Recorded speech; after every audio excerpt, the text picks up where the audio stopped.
being so stressful on all of us, we understand how difficult it is for you as parents and guardians to take sessions at home. So we've come up with some tips and tricks to help you assist your child while exercising. Number 2, not injure yourself when you are assisting your child. I will be talking about a few positions for you as a therapist. The first position, if you are not comfortable with being on the floor, you sit on the stool or at the edge of a chair. I make it clear, on a stool or at the edge of a chair. Your legs will be apart, knees apart to get a wider base of support and keep you stable. Back maintain straight. In this position, you can hold your child in front of you, make the child stand in front of you and assist him for any physical activity in standing, kneeling or chair sitting position. Your position shall be knees apart, back straight and the child in front of you.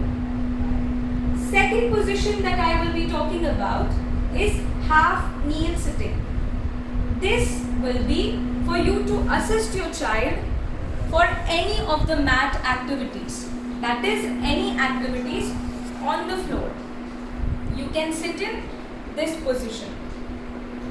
One knee up, one knee down. Back, as usual, maintain straight.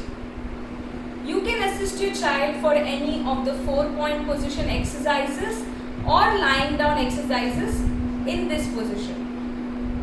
The third position, therapist's position that I will be talking about is kneel standing. Again, we keep the knees apart so that you have a wider base of support and your body is stabilized to help your child exercise better. This position for you to assist your child for any of the mat activities as I mentioned previously, but this is just another position for you. You can stand in kneel standing, knees apart, back at all points. Back will be straight. Another tip I would like to give you is what we usually do when we assist our children. We want our child to do better, so we strain ourselves to all extents. At all points, the key rule I would tell you, your legs will be apart even when you are standing for some exercise for your child. Your legs kept apart.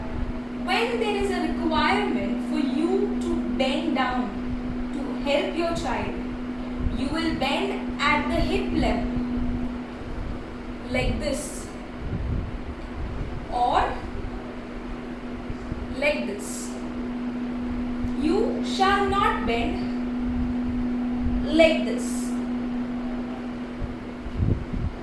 The bending of the shoulders will strain your back, aggravating some of the other joint or muscle conditions that you already may or may not have. So we bend at the hip level like this. If the bending requires more angulation, we bend from the knee level to reach the ground. So at all times, our back is straight. We don't strain our back.